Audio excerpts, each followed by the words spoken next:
మనమైతే అలాంటి దేవుని ఆలోచనని చెరిపేసి భూ సంబంధమైనటువంటి ఆలోచనలు ఇక్కడ పెట్టి, అలాంటి ఆలోచనలు బైబిల్లో ఎటువంటి వాక్యాలు మనకి సరిపోతాయి, ఎలా వాటిని మన వైపు త్రిప్పుకుందామని కొన్ని వాక్యాలని మనిషి ఆలోచనలు లోక సంబంధమైనటువంటి వాటి కోసం మలుచుకుంటూ ఉంటాడు. అందుట్లో కొన్ని వాక్యాలు మనం తప్పకుండా చదువుకుందాం, విందాం, ఆలోచిద్దాం. మనందరము దేవుడి వైపు, దేవుని సన్నిధిలో ఉండాలని ఈ చిన్న ప్రయాస. అందరికి వందనాలు. తిమోతికి రాసిన 2వ పత్రిక 4వ అధ్యాయము 3 వచనం 4వ వచనం చదువుదాం. జనులు హితబోధను సహింపక దురద చెవులు గలవారై తమ స్వకీయ దురాశలకు అనుకూలమైన బోధకులను తమ కొరకు పోగు చేసుకొని సత్యమునకు చెవునియక కల్పనా కథల వైపునకు తిరుగు కాలము వచ్చును. అయితే ఆ కాలం ఇప్పుడే వచ్చి ఉన్నది. జనులు చాలా వరకు దేవుని యొక్క సత్యమైనటువంటి మార్గం వైపు తిన్నగా వెళ్లకుండా ఇకలోక సంబంధమైన వాటి కోసం అనేకమైనటువంటి దురాశల చేత అలాగే ఎవరు బోధిస్తారు, ఆ వాక్యాలని లోక సంబంధంగా ఎవరు చెప్తారని ఈ జనులు అలాంటి వారిని ఏర్పాటు చేసుకుంటారు. అలాంటి వారి కొరకు వెతుకుతూ ఉంటారు.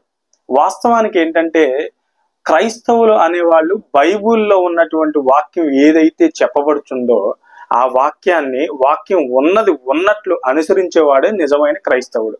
ఆ వాక్యాన్ని లోక సంబంధమైన వాటి కోసం పొరపాటున కూడా వాక్యాన్ని మలచకూడదు.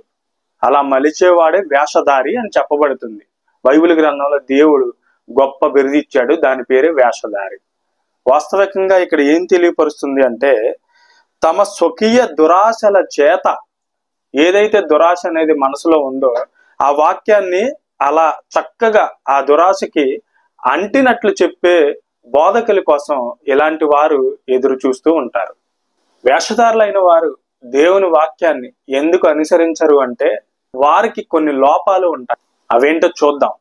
తిమోతి రాసిన 2వ పత్రిక 3వ అధ్యాయము 4 నుండి 5 వచనాలు చదువుకుందాం.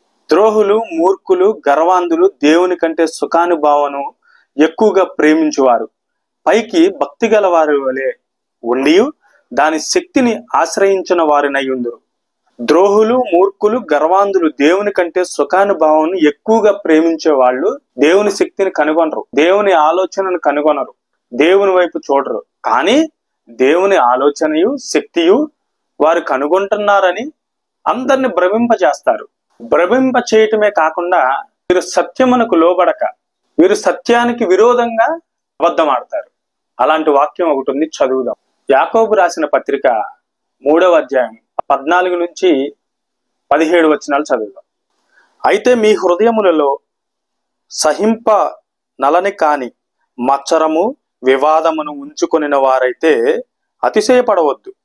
సత్యమునకు విరోధముగా అబద్ధమాడవద్దు. ఈ జ్ఞానము పైనుండి దిగి వచ్చినది కాక భూ సంబంధమైనదియు ప్రకృతి సంబంధమైనదియు దెయ్యముల జ్ఞానము వంటిదైనయు ఉన్నది. ఎలయనగా మత్సరమును వివాదమును ఎక్కడ ఉండునో అక్కడ అల్లరియు ప్రతి నీచ కార్యమును ఉండును. అయితే పైనుండి వచ్చి జ్ఞానము మొదట పవిత్రమైనది. ఇలాంటి వాళ్ళు ఎలా ఉంటారు అంటే ముఖ్యంగా దేవుడి లో ఉన్నట్లు, దేవుణ్ణి ప్రేమిస్తున్నట్టు, దేవుడు అనే ఒక నామాన్ని ప్రతిసారి తలుస్తూ ఉంటారు. క్రియ ఉండదు, విశ్వాసం ఉందని అందరికి చూపెడుతూ ఉంటారు. వాస్తవంగా అంత్యక్రీస్తు అనేవాళ్ళు వీళ్ళ ద్వారానే వస్తారు. అంత్యక్రీస్తు అనేవాడు ప్రత్యేకంగా ఎక్కడి నుంచి రాడు. అందరూ కూడా క్రీస్తుని ధరించుకుంటారు. కానీ ధరించుకున్న క్రీస్తుని అందరికీ కనపడాలని చూపెడుతూ ఉంటారు. ప్రార్థనలు చేస్తారు, చర్చిలకు వెళ్తారు. నేను వీడంత క్రైస్తవుడు, వీడంత భక్తిపరుడు, వీడు చనిపోతే పరలోక రాజ్యానికి ఖచ్చితంగా వెళ్తాడని ప్రజలందరూ అనుకుంటారు. వాస్తవంగా క్రియారూపంలో ఉండదు. అది ముందు మనం చదువుకునే వచనాల్లో ఖచ్చితంగా దేవుడు తెలియపరుస్తాడు. వీళ్ళు ఇంకో మాట కూడా చెప్తారు, మేము రోజు ప్రార్థనలు చేస్తాము, కలల్లో యేసుప్రభు వస్తాడు, మాకు ఎదురుగా దర్శనాల్లో యేసుప్రభు కనపడతాడు, ఆ దేవుడికి దగ్గర అవ్వాలి, నేను వీటన్నిటిని కూడా పాపం నుండి నేను తొలగి దేవుడికి దగ్గర అవ్వాలనే ఆలోచనతో క్రైస్తవుడు ఉంటాడనేది భ్రమ.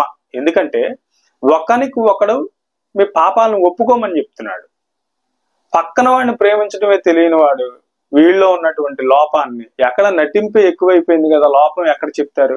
అయితే నిజమైన క్రైస్తవుడు ఏమంటాడంటే, నాలో లోపం ఉన్నది, అది నేను సరి చేసుకుంటున్నాను, సరి చేసుకోవాలి, నిత్య జీవితానికి వెళ్ళాలి, దేవుని వైపు చూడాలి, అందునిమిత్తమే నన్ను దేవుడు అలా కనుగొని అతన్ని వెతికి ఆ దేవాది దేవుని వైపు చూస్తానా లేదా అని నన్ను ఈ భూమి మీద వేశాడు. ఇంతకంటే గొప్ప కార్యం ఏముంది? పాపం మనల్ని నాశనానికి తీస్తుంది కదా అనే ఆ ఆలోచన కలిగి ఉన్నా గాని ఎదుటివాడిని పొరపాటును కూడా అతను ప్రేమింపడు, తన పాపాల గురించి చెప్పడు, అతను నీతిమంతుడిగానే చూపెడుతూ ఉంటాడు. మత్తయి సువార్త 23వ అధ్యాయంలో చెప్పిన విధంగా వాళ్ళు శాస్త్రులు పరిసయ్యుల వలె క్రైస్తవులు ఇప్పుడు చాలా వరకు కూడా అలాగే ఉన్నారు. కానీ బైబిల్ ఏం చెప్తుందంటే, అంత్యదినముల యందు వాళ్ళు ఆస్తి కూడగట్టుకుంటారు, ఈ లోకంలో ఉన్న వ్యర్థమైన వాటన్నిటిని కూడగట్టుకొని దేవుడు ఆశీర్వాదం అని చెప్తారు. యాకోబు రాసిన పత్రిక 5:2-3 వచనాలు చూద్దాం రండి. మీ ధనము చెడిపోయెను, మీ వస్త్రములు చిమ్మెటలు కొట్టినవాయెను, మీ బంగారము మీ వెండియు తుప్పు పట్టినవి, వాటి తుప్పు మీ మీద సాక్ష్యముగా ఉండి అగ్నివలే మీ శరీరములను తినివేయను. అంత్యదినముల యందు ధనమును కూర్చుకుంటిరి. నీకున్నటువంటి బంగారం ఏదైతే ఉందో ఆ బంగారము, వస్త్రాలు చిమ్మట పడతాయి, నీ బంగారము తుప్పు పట్టిద్ది, ఆ తుప్పు నేను కాల్చేస్తుంది, అగ్నివల్ని మీ శరీరాన్ని తినివేయను, అంత్యదినముల యందు ధనమును కూర్చడం మంచిది కాదు అని బైబిల్ చెప్తుంది. కొత్త నిబంధనలు ఎక్కడా కూడా ఆశీర్వచనాలు ఎక్కడా ఉండవు. హెచ్చరిక, ఇదిగో దినములు గతించిపోవచ్చున్నవి, తండ్రి తన కుమారుని గుమ్మం వద్దే ఉంచాడు, నేను గుమ్మం వద్దనే ఉన్నానని కుమారుడు తెలియపరుస్తున్నాడు. మరి మీరు ఇకను దేవుని వైపు చూడకుండా ఈ లోకమైనటువంటి ఆశలు, బంధాలు, ప్రేమలు, ఆప్యాయతలు, మోసపూరితమైనటువంటి శరీర కోరికలు, సుఖానుభావమును ఎక్కువగా ప్రేమించు వారినై ఉండి దానికి వాక్యాలను అనుగుణంగా పెట్టేసుకొని వాక్యాన్ని కూడా చెరిపేస్తున్నారు. మిమ్మల్ని మీరు చెరుపుకుంటున్నారు, పాతాళంలోకి వెళ్ళి నరక యాతన పడతారు, ఖచ్చితంగా పడతారు. ఈ క్రైస్తవుడు అనేవాడికి ఎలాంటి దేవుడు వరాలు ఇచ్చాడంటే భూమి మీద ఇరుకులు, ఇబ్బందులు, శ్రమలు ఇచ్చాడు. వాటి నుండి నువ్వు దేవుని మార్గాన్ని వెతికి పైనున్నటువంటి నిత్యము జీవించే మార్గం ఆ సన్నిధిలోకి రావాలని చెప్తున్నాడు. ఇక్కడ ఉన్న వాటన్నిటిని అన్యాయంగా అక్రమంగా కూర్చుకొని నీ ఇష్టం వచ్చినట్టు దేవుని, నేను ఒక దేవుడు అనే ఒక పదాన్ని నోట్లో పెట్టేసుకొని నీ ఇష్టం వచ్చినట్టు బ్రతుకుతున్నావు. ధనం ఎందుకు అంత్య తినాలని క్రీస్తు వారు అంటున్నారు, తెలియపరుస్తున్నారు దేవాదేవుడు పరిశుద్ధాత్మ ద్వారా. మరి మనం ఏం చేస్తున్నాం?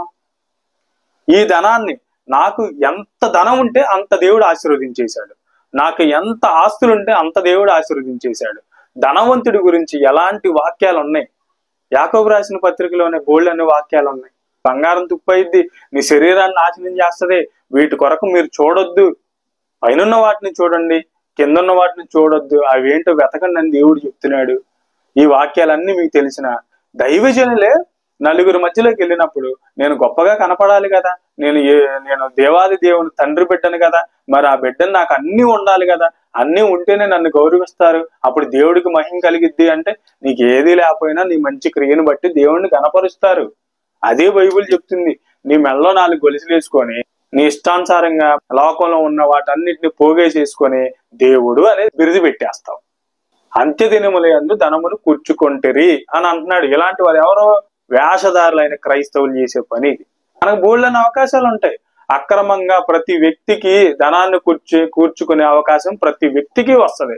ఎప్పుడైతే దేవుని బిడ్డ అలాంటి అక్రమంగా నేను సొమ్మును కూర్చుకునే విధంగా నాకు వద్దు, నేను దేవుడి వైపే చూడాలి, నేను ఆకలి దప్పులు కలవాడినైనా పర్వాలేదు, నా తండ్రి రాజ్యంలోకి వెళ్ళినప్పుడు నా తండ్రి నాకు ఎంత ఆస్తికర్త, ఆయన దగ్గర ఎంతో సంపద ఉంది, ఆయన సంపన్నుడు, ఆయన నాకు ఇస్తాడనే కోరికతోనే నువ్వు ఉండాలి. ఏదైతే మనం ఈ లోకంలో కోరుకొని మనం ఆశిస్తున్నామో ప్రతిదీ, ఈ లోక సంపదలు, ఈ లోక జీవపు డమ్మాన్ని కోరుకుంటే అది వ్యభిచారంతో సమానం. వ్యభిచారులారా, ఈ లోక స్నేహం ఇదంతా కూడా సరైంది కాదు, దేవునికి శత్రువులు అవుతారని చెప్తుంది వాక్యం. ఖచ్చితంగా దేవునికి శత్రువులే. ఎందుకంటే యాకోబు రాసిన పత్రికలోనే 4వ అధ్యాయం 3-4లో కూడా ఇలాగే తెలియపరుస్తుంది. అది కూడా మనం ఒకసారి చదువుదాం. మీరు అడిగినను మీ భోగముల నిమిత్తము వినియోగించుటకై దురుద్దేశముతో అడుగుదురు గనుక మీకేమీ దొరుకుటలేదు. మీరేం అడుగుతున్నారు? అడిగిందంతా మీ భోగాలు. మమ్ముల్ని దేవుడు గొప్పగా ఆశీర్వదించేశాడు. ఏది అడుగుతున్నారు? ఏం అడగాలో కూడా తెలియట్లా. నిజమైన క్రైస్తవుడు ఏం అడుగుతాడో తెలుసా? అయ్యా, నేను ఈ లోకంలో బ్రతుకుతున్నాను, ఈ లోకానుసారంగా జీవించకుండా ఈ లోకానికి ఉప్పుగా వెలుగుగా మీ కుమారుడు ఎలా ఉన్నాడు అంటే మా ప్రభు యేసు ప్రభు వారు, అలాగే మమ్మును కూడా ఉప్పుగా వెలుగుగా ఉంచే భాగ్యాన్ని దయచేయండి. బ్రతికినంత కాలం మీ నామాన్ని గణపరిచే ఒక బిడ్డగా సహాయం చేయండి. అన్నమును వస్త్రము గలవారై ఉండే భాగ్యాన్ని దయచేయండి అని కోరుకుంటాడు. మీరైతే మమ్మల్ని ఆశీర్వదించాడనే పేరుతో భోగాల నిమిత్తమే ప్రార్థన చేస్తారని బైబిల్ సెలవిస్తున్నది. వేషధారులుగా ఉండొద్దు. అనేకమైనటువంటి చెడ్డ కార్యాలకు లోనయ్యాం మనం. ఇదివరకు నేను కూడా లోనయ్యాను. ఎలా అయ్యాను? అబద్ధాలు ఆడాను, బూతులు మాట్లాడాను, వ్యభిచారం చేశాను, గొడవలు పెట్టాను, అనేకమైనటువంటి ఇతరుల సొమ్మును దోచుకున్నాను. బైబిల్లో చెప్పబడిన పాపం అంతా కూడా నా హృదయంలో ఉంది. బైబిల్ చదువుతుంటే నేను ఒకప్పుడు ఒక పాస్టర్ లేదంటే ఎవరైనా ఒక వ్యక్తి బైబిల్ గురించి చెప్తుంటే బైబిల్ చదవక ముందు వాళ్ళు చెప్పేదే సత్యం అనుకునేవాడిని. ఎప్పుడైతే నేను నా దేవుణ్ణి ఎరగాలి, ఆయన అసలు ఏం చెప్తున్నాడు, వీళ్ళు చెప్పేది సత్యమా కాదా అని తెలుసుకుంటానికి నేను బైబిల్ చదివినప్పుడు చాలా విషయాలు దేవుని మనసును ఎరిగిన వాడిని అయ్యాను. ఘోరమైనటువంటి పాపిష్ఠుడిని నేను. అలాంటి నన్ను దేవుని వైపు తిరిగే మనసును నాకు అనుగ్రహించాడు. దినదినం నా తండ్రిని నేను వెతుకుతున్నాను. వేషధారులైన క్రైస్తవుడిని నేను కూడా ఒకప్పుడు. నేను క్రైస్తవుడిని అనే పేరుకే ఉన్నాను. మనం అలా ఉండొద్దు. ఈ లోక సంబంధము, ఈ లోక భోగాల కొరకు దేవుని ప్రార్థించొద్దు. దేవుడి వైపే చూడాలి. మన కుటుంబ వ్యవస్థను మనం కాపాడుకోవాలి. మనకేం అవసరం ఈ లోకంలో బ్రతకటానికి? అన్నమును వస్త్రములు కలవారై ఉండుడని వాక్యం సెలవిచ్చుచున్నది. దాన్నే అడుగుతాం. దాని తర్వాత మనకి ఏదైతే అవసరమో అది దేవుడు అడగకుండానే ఖచ్చితంగా ఇస్తాడు. అడుగుడు మీకు ఇవ్వబడినంటే ఏం అడగమన్నాడు? దేవుడు జ్ఞానాన్ని అడగమన్నాడు. ఎవరికైతే జ్ఞానం కొదువుగా ఉన్నదో అది ప్రభువుని అడగమంటున్నాడు. ఆయన ఖచ్చితంగా ఇస్తాడు జ్ఞానం. దేవుని జ్ఞానం కావాలి మనకి బ్రతకటానికి.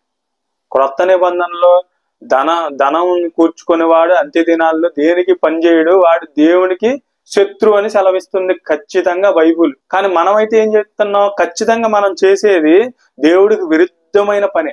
అది మనకు తెలుసు. ఎవరు ఇష్టం వచ్చినట్లు వాళ్ళు. మేము నమ్ముకున్నటువంటి వాక్యము ఆ దేవుడు ఇలా సెలవిస్తున్నాడు. ఏం సెలవిస్తున్నాడు అంటే వాళ్ళ స్వకీయ దురాశల చేత ఆ వాక్యాన్ని చక్కగా మలుచుకుంటారు. చూద్దామండి మళ్ళీ ఒకసారి. మీరు అడిగినను మీ భోగముల నిమిత్తం వినియోగించుటకై దురుద్దేశంతో అడుగుదురు గనుక మీకేమీ దొరకట్లేదు. వ్యభిచారులారా, ఈ లోక స్నేహము దేవునితో వైరమని మీరు ఎరుగురా. కాబట్టి ఎవడు ఈ లోకముతో స్నేహము చేయగోరునో వాడు దేవునికి ఖచ్చితంగా శత్రువే. దేవునికి శత్రువగును. మరి ఇంకెక్కడుంది? ఇంకా మీరు ఖచ్చితంగా నన్ను దేవుడు ఆశీర్వదించేశాడు, ఎక్కడలేని అన్ని నేను సమకూర్చుకున్నాను, ఆ సమకూర్చుకున్నాయన్ని దురాశ లేకుండా సమకూర్చుకున్నావా? నిన్ను వల్ల నీ పొరుగు వారిని ప్రేమించమని సెలవిస్తున్నది కదా. పొరుగు వారిని ప్రేమించడం అంటే ఏంటి? నీ కుటుంబం బాగుండాలి, మీరందరూ బాగుండాలి, సమాజం బాగుండాలి, భారతదేశం బాగుండాలి, ప్రపంచం బాగుండాలి. దేవుని ఉగ్రత త్వరగా ప్రపంచం మీద పడకుండా శాంతి సమాధానాలతో కొంతకాలం ముందుకెళ్ళాలని ప్రార్థన చెయ్యాలి. ఆ గడియ వచ్చింది కాదంటలేదు. మన వలన ఒక వ్యక్తి అయినా దేవుని వైపు చూడాలి. మత్తయి సువార్త 23:11 చాలా మంది గొప్పగా ఉన్నారు, ధనవంతులుగా ఉన్నారు, దీనుడైన వాడిని చులకనగా చూస్తున్నారు, వాడిని చివరికి నరకానికి కూడా పంపుతున్నారని రాయబడింది. మరి వీళ్ళు ఇంత గొప్పగా ఉండి ప్రపంచాలు, దేశాలు, సముద్రాలు దాటుతూ దీనుడైన వాడిని వాడి మతంలోకి లాక్కొని వాడిని చివరికి నరకానికి తీసుకెళ్తున్నాడని ఇప్పుడున్నటువంటి క్రైస్తవుల్లాగే ఉన్నారు కదా. మరి దేవుడు ఎందుకు వాళ్ళని గట్టిగా బుద్ధి చెప్పాడు వాక్యం చేత? అలా ఉండొద్దని మనకు కూడా ఎందుకు బుద్ధి చెప్తున్నాడు? ఆ వచనాలు, ఆ వాక్యాన్ని కూడా మరలా మనం చదువుకుందాం. మత్తయి సువార్త 23:11-15 మీలో అందరికంటే గొప్పవాడు మీకు పరిచారకుడై ఉండవలెను. గొప్పోళ్ళంతా పేదవాళ్ళకు పరిచారకులుగానే ఉన్నారా? ఇప్పుడు క్రైస్తవుల్లో గొప్పవాళ్ళు, ఆశీర్వదింపబడ్డ వాళ్ళు అనేవాళ్ళు మీరే ఆలోచించుకోండి. తన్ను తాను హెచ్చించుకొనివాడు తగ్గించబడను, తన్ను తాను తగ్గించుకొనివాడు హెచ్చింపబడను. ఎక్కడ జరిగింది ఇది? ఖచ్చితంగా పరలోక రాజ్యంలో జరిగింది. దేవుడు తండ్రి తీర్పిస్తాడు కదా. తీర్పిచ్చినప్పుడు ఈ రోజు ఎవడైతే గొప్పవాడున్నాడో పేదవాడిని తృణీకరించి వాడిని అసహ్యంగా చూసి వాడిని మంచి చెడ్డలు కనుగొనకుండా వాడి సొమ్మును కూడా దేవుని పేరు చెప్పుకొని లాక్కునే దైవజనులు కానీ, దైవజనులని సువార్థికులని బైబిల్ పట్టుకొని ప్రార్థన చేయడానికి వచ్చే కొంతమంది కానీ వాడి శ్రేయస్సు కోరుకునే వాళ్ళు కాదు వీళ్ళు. ఎప్పుడైతే తీర్పు గడి వస్తుందో అక్కడ రియాలిటీ అనేది ఖచ్చితంగా బయటపడింది. అయ్యో వేషధారులైన శాస్త్రులారా, పరిసయ్యులారా, మీరు మనుషుల ఎదుట పరలోక రాజ్యమును మూయుదురు. వాళ్ళు ఎన్ని కార్యాలు చేసినా చివరికి మనుషుల ఎదుట పరలోక రాజ్యాన్ని మూసేస్తారు. ఏ విధంగా? వీళ్ళు నీతి ఉండదు, నిజాయితీ ఉండదు, ధర్మం ఉండదు, న్యాయం ఉండదు, దేవుని జ్ఞానం ఉండదు, దేవుడు ఆలోచన ఉండదు. దేవుడు అనే పదం తప్ప. దేవుడు ఆశీర్వచనం, నన్ను ఆశీర్వదించాడు, నన్ను ఏదో ఒక రకంగా నా కుటుంబాన్ని చల్లగా చూస్తున్నాడు, పెద్ద సంఘం ఇచ్చేశాడు, ఆ సంఘంలో ఎన్నో వేల మంది ఉన్నారు, ఇలాంటి కొన్ని ఎన్నో చూస్తున్నాం. ఎన్నో ప్రపంచం అంతా మన చేతిలో దేవుడు పెట్టేశాడు. జ్ఞానం పెరిగిపోద్ది అన్నాడు దేవుడు, అంత్య దినాల్లో జ్ఞానం పెరిగిద్ది అన్నాడు. నలుదిశలా తిరుగులాడతారని తెలియపరిచాడు. వాస్తవానికి దానియేలు గ్రంథంలో, ప్రకటన గ్రంథం అంతా కూడా ముందుగానే దానియేలు గారికి వివరించేశాడు. అందులో అంత్య దినాల్లో ఉన్నటువంటి జనాలు ఎలా ఉంటారు, ప్రతి ఒక్కరికి జ్ఞానం ఉంటది. జ్ఞానం లేనివాడు ఎవ్వడూ లేడు. ఒక వ్యక్తి మాట్లాడేటప్పుడు వాడు సరిగ్గా మాట్లాడుతున్నాడా, స్వలాభం కోసం మాట్లాడుతున్నాడా అనేది ఎదుటి వ్యక్తి ఈజీగా కనిపెట్టేస్తున్నాడు. అది లోక జ్ఞానం. దేవుని జ్ఞానం వేరే. లోకంలో నుండి ఏది ఎదురొచ్చినా సరే దాన్ని యేసుప్రభు వారే సాతాను అనేక రకమైనటువంటి శోధనలు, నీకు అది ఇస్తాను, ఇది ఇస్తాను, అది చేస్తాను, ఇది చేస్తాను, రాళ్ళను రొట్లుగా చేసుకొని తిని, ఆయన మనిషి రీతిగా ఉన్నవాడు. అతను తృణీకరించాడు. అతని మార్గంలోనే మనం వెళ్ళమని తండ్రి సెలవిస్తున్నాడు. మరి యేసుక్రీస్తు మార్గంలో కూడా మనం వెళ్ళాలంటే ఇల్లు కూడా లేదు ఆయనకి, సొంత ఇల్లు కూడా లేదు. ఆయన తల దాచుకుంటకు స్థలం లేదని చెప్పి వాక్యం ఉంది. మరి క్రైస్తవుడు అనేవాడు ఎలా ఉండాలి, ఏ విధంగా ఉండాలి అంటే క్రీస్తులాగే ఉండాలి. లోకం అంతా కూడా గతించిపోద్ది. గతించిన ఈ దినాలు, ఈ లోకమంతా కూడా నాశనం అయిపోద్ది, అగ్నితో కాల్చబడిద్ది. భూమిలో ఉన్న కృంచులన్నీ కూడా నాశనం అయిపోతాయి. దీన్ని ఎందుకు మనం సమకూర్చుకోవాలి? బిడ్డలకి ఆహారమును, వస్త్రములను, మనం దేవుడిచ్చినటువంటి బిడ్డల్ని, కుటుంబాన్ని చక్కగా చూసుకోవాలి. దేవుడి వైపు మనం ఉండాలి. దేవుణ్ణే మనం ప్రేమించాలి. అతను చెప్పినట్లు చేయాలి. అందుకే దేవుడు చాలా వాక్యాల్లో పేదలకి సహాయం చేయమని చెప్తున్నాడు. ఖచ్చితంగా వాక్యం సెలవిచ్చుతున్నది. అలాగా మనం చేయట్లా. మనం చర్చికి వెళ్తున్నాం, ఆదివారం చర్చికి వెళ్తారు, దేవుణ్ణి ఆరాధిస్తారు. నేను ఎంత దాన్నైనా నేను వదిలేసుకుంటాను, ఆదివారం చర్చికి వెళ్ళాలి. కానీ వీడు పేదవాడికి సహాయం చేయడే, తన ఇంటి పక్కన ఉన్న వాళ్ళకి సహాయం చేయడు. వాడు సత్యాడా బతికాడా పట్టించుకోడు. వాడు ఎలా క్రైస్తవుడు అవుతాడు? సొంత వాళ్ళే పట్టించుకోరు. పొరుగు వారిని పక్కన పెట్టండి. ఒక కుటుంబ సభ్యులు అయ్యండి. ఒక కుటుంబంలో వాళ్ళు ఎలా ఉన్నారు, వీళ్ళు ఎలా ఉన్నారు పరామర్శించుకొని మంచి చెడ్డలు తెలుసుకుంటాం. తప్పు లేదే. మరి ఇదేనా క్రైస్తవ్యం? ఇదేనా ప్రేమ అంటే? దేవుని ప్రేమ అంటే? ఆ వాక్యం కూడా ఉందో, చదువుకుందాం రండి. అయ్యో వేషధారులైన శాస్త్రులారా, పరిసయ్యులారా, ఒకని మీ మతములో కలుపుకొనుటకు మీరు సముద్రమును భూమిని చుట్టెదరు. అతడు కలిసినప్పుడు అతని మీకంటే రెండింతలు నరక పాత్రునిగా చేయుదురు. లోకసువార్త 14వ అధ్యాయము 13వ వచనం. అయితే నీవు విందు చేయనప్పుడు బేదలను, అంగహీనులను, కొంటివాండ్రను, బొడ్డివాండ్రను పిలువుము. ఎవరైతే శుభకార్యాలు చేసుకుంటారో, లేదంటే కొంతమందిని పిలిచి భోజనాలు పెట్టాలి అని అనుకుంటారో, వాళ్ళు ముందుగా బేదలను, అంగహీనులను వీళ్ళు పిలవాలి. గుడ్డివారిని, కుంటివారిని, తల్లిదండ్రులు లేని వాళ్ళని, సొంత వారిని పట్టించుకొని క్రైస్తవులు ఉన్నారు. వాడు క్రైస్తవుడు అవడో, పొరపాటుని క్రైస్తవుడు అవడు, వేషధారి. నాకు ఫలానాది దేవుడు ఇచ్చాడు, నేను అందుకే సంఘానికి వెళ్తున్నాను, నేను ఆ రోజు ఖచ్చితంగా నేను సంఘానికి వెళ్ళిపోవాల్సిందే, సంఘములో నేను పాలు పొందులు పొందాల్సిందే. నీ ద్వారా ఒకడికైనా సహాయం చేశావా? భోజనం పెట్టావా? తిరిగి నీకు పెట్టని వాడిని పిలిచి బట్టలు ఇచ్చావా? భోజనం పెట్టావా? దేవుడు అదే చెప్తున్నాడు. ఖచ్చితంగా మరి విశేషంగా ఇలాంటి వాడు ఇలాగ చేయని ఎడల దేవునికి పాత్రుడు కాడు, ఇష్టం కాదు, శత్రువు అని కూడా చెప్తాడు కొన్ని వాక్యాల్లో. దేవుని శత్రువుగానే ఉందాం మనందరం. ఎందుకంటే మనం దేవుణ్ణి అనుసరించాం, దేవుడి పదాన్ని అనుసరిస్తాం. ఆ పదం చాలా విలువైనది. ఆ పదం నాలుక మీద ఉంటే చాలు అన్నీ గడిచిపోతాయి. హృదయంలో ఉంటే చాలు అన్నీ గడిచిపోతాయి. క్రియారూపంలో వద్దు. అలా ఉంటే మనకేం ఉండవు కదా, ఏమీ ఉండవు, తినడానికి తిండి కూడా ఉండదు. క్రియారూపంలో మనకెందుకు? అయితే నీవు విందు చేయనప్పుడు బేదలను, అంగహీనులను, కుంటివాండ్రను, గుడ్డివాండ్రను పిలువుము. అదేవిధంగా ఇంకో వాక్యం కూడా చూద్దాం, చూడండి. లోకాసు వార్త 16వ అధ్యాయము 24వ వచనంలో, తండ్రివైన అబ్రహామా, నా యందు కనికరపడి తన వ్రేలు కొనను నీళ్లలో ముంచి నా నాలుకను చల్లార్చుటకు లాజరును పంపుము. నేను ఈ అగ్నిజ్వాలలో యాతన పడుచున్నానని కేకలు వేసి చెప్పాను. 2 నింతలు నరకపాత్రలు చేస్తారని ఉంది కదా మత్తయి సువార్తలో. వీళ్ళందరి గతి అదే. చివరికి ఇకలోక ఆశల కోసం, ఇకలోక భోగాలను అనుభవించాలని దేవుడు ప్రార్థన చేస్తారు చూడు. దేవుణ్ణి నాలుక మీద పెట్టుకొని జపం చేస్తారు చూడండి. యేసు ప్రభు కనిపించాడు, దేవుడు కనిపించాడు, ఆయన స్వరం వినపడింది. దేవుడు మాట్లాడతాడు, ఆయన స్వరం వినపడింది. ఆయన తన కుమారుడి చేత మనకు అన్ని తెలియపరిచాడు. దేవుని చూసిన ఏకైక ఒకే ఒక నరుడు దేవుని కుమారుడు యేసు ప్రభు.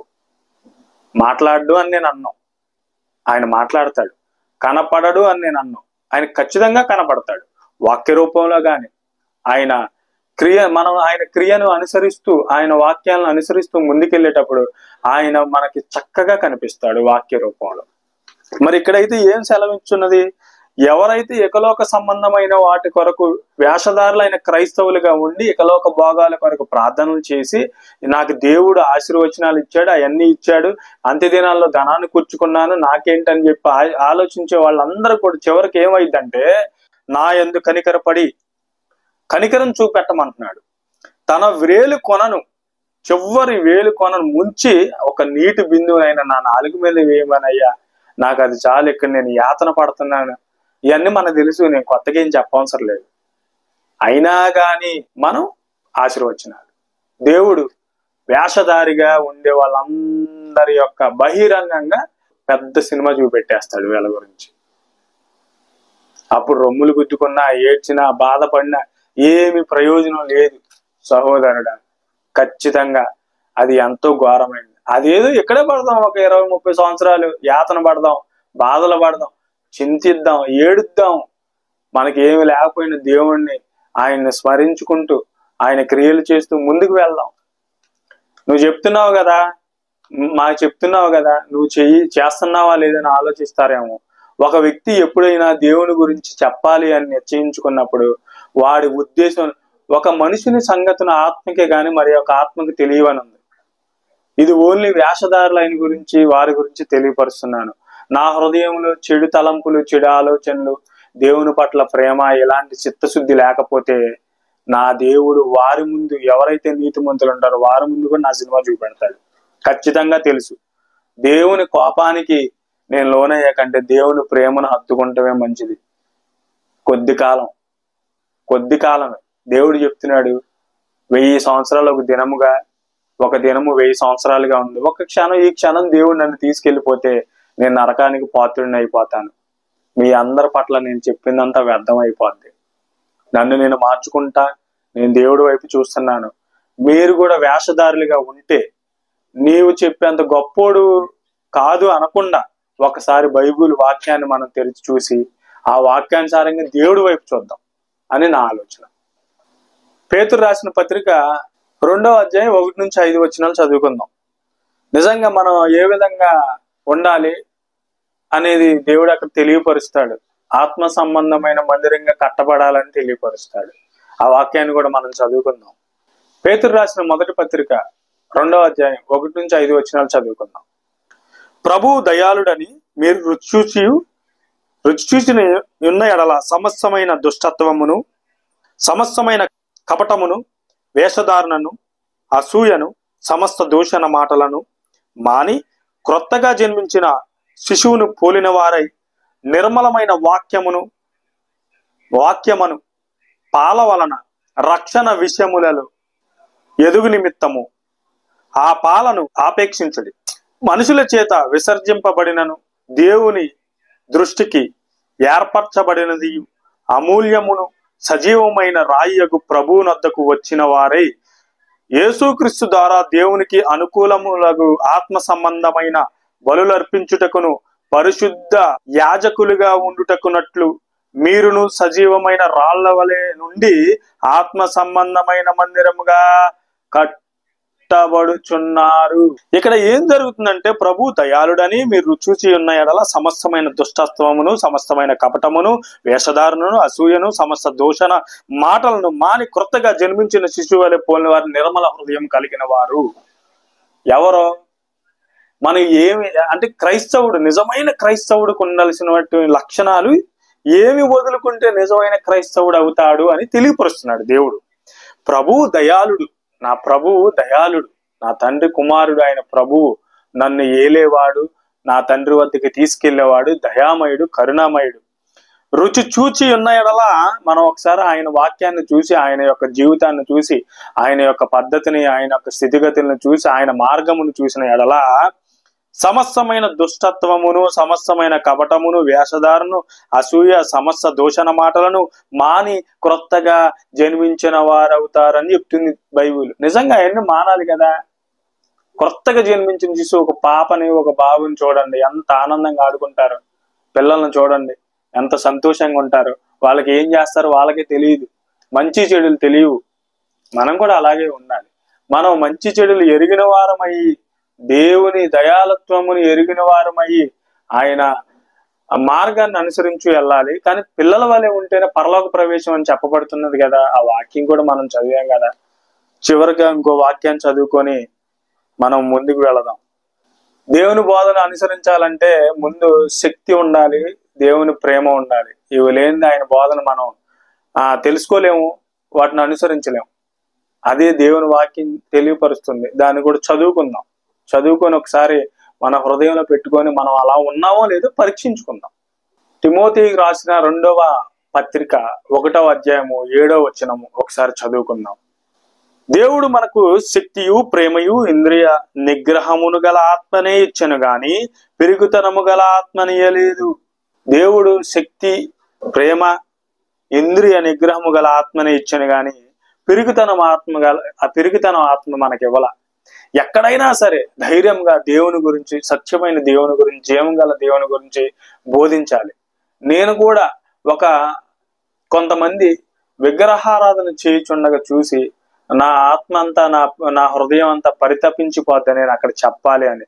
కానీ నేను క్రైస్తవుని అయినా, దేవుని శక్తి ఉన్నా నేను కూడా వెనకాడతాను. కానీ దేవుడు మనలో మంచి ఇంద్రియ నిగ్రహత గల ఆత్మనే ఇచ్చను గాని పిరికితన ఆత్మను ఇవ్వలేదు అంటున్నాడు. నన్ను నేను సరి చేసుకోవాలి. అలాగే మీలో కూడా అలాంటి సరి చేసుకునే ఆలోచనలు ఏమన్నా ఉంటే వాక్యానుసారంగా సరిదిద్దుకొని దేవుడు ఏమంటున్నాడు అది మనం తెలుసుకోవాలి. యాకోబు రాసిన పత్రిక 1వ అధ్యాయము 27వ వచనం. తండ్రి అయిన దేవుని ఎదుట పవిత్రమును నిష్కలంకమైన భక్తి ఏదనగా దిక్కులేని పిల్లలను, విధవరాండ్రను వారి ఇబ్బందిలో పరామర్శించుటయు, ఇహలోక మాన్యము అంటకుండా తన్ను తాను కాపాడుకునిటయే. అయిపోయింది ఫైనల్ జడ్జిమెంట్. ఇక్కడ ఆశీర్వచనం ఎక్కడ ఉంది? కానీ ఇక్కడ వాస్తవానికి పాస్టర్ అయిన అందరూ సమానం, సోదర భావంతో ఉండటమే. నువ్వు తెలుసుకున్నావా? నీకు తెలిసింది 10 మందికి తెలియపరచు. ఇది సత్యం అని తెలియపరచు. అవసరమైతే క్రీస్తు కొరకు నువ్వు చనిపో, తండ్రి రాజ్యంలోకి వెళ్తామని బైబిల్ సెలవిస్తున్నది. ఎవరు గొప్పవారు కాదు, మన దేవుడే గొప్పవాడు. ఈ లోకంలో వారు గొప్పవారు, వీరు గొప్పవారు అని చెప్పుకుంటూ వెళ్తున్నారు. అయితే పెద్దవారిని గౌరవించమని దేవుడు చెప్పాడు, ప్రభుత్వానికి లోబడమని దేవుడు చెప్పాడు. కొన్ని లోబడమని, గౌరవించమని, తల్లిదండ్రులు సన్మానించమని దేవుని ఆజ్ఞలు ఏవైతే ఉన్నాయో అవి ఖచ్చితంగా మనం వాటిని పాటించాలి. దేవుని యొక్క మార్గంలో దేవుని తలుచుకుంటూ పాటించాలి. వాటన్నిటిని తిరస్కరించి దేవుడి కంటే గొప్పడిగా చెప్తున్నారు ఈ రోజుల్లో. అది తప్పు కదా సహోదరులారా. ఇక్కడ చక్కగా యాకోబు రాసిన పత్రిక 1వ అధ్యాయం 27వ వచనంలో తండ్రి అయిన దేవుని ఎదుట పవిత్రమును నిష్కలంకమైన భక్తి ఏదైనా నువ్వు భక్తి చేస్తున్నావు, ఆ భక్తి ఏదో కాదు సరి చేసుకో. ఒకసారి దిక్కు లేని పిల్లలను, విధవరాండ్రను వారి ఇబ్బందిలో పరామర్శించుటయు, ఇహలోక మాన్యమును తనకంటకుండా తన్ను తాను కాపాడుకునిటయే. నాకు ఒక బంధువు ఉన్నాడండి. తను నాకు బాగా రక్త సంబంధి. నాకు 36 సంవత్సరాలు. 36 సంవత్సరాల్లో నాకున్నటువంటి బాధలు, ఇరుకులు, ఇబ్బందులు అన్నీ చూసిన వ్యక్తి, నేను పుట్టిన కాడి నుంచి చూసిన వ్యక్తి, తను ఈ రోజుకి కూడా నేను క్రైస్తవుడిగా లేను, నేను నిజమైన భక్తిలో లేను, నేను దేవుణ్ణి అనుసరించట్లేదు. ఆ రోజుల్లో అప్పుడు తను క్రైస్తవుడిగా ఉన్నాడు, నిజమైన భక్తిలో ఉన్నాడు, దేవుణ్ణి ఎరిగిన వాడే. తను నేను ఎలా ఉన్నాను అని ఈ రోజుకి అడగలేదు.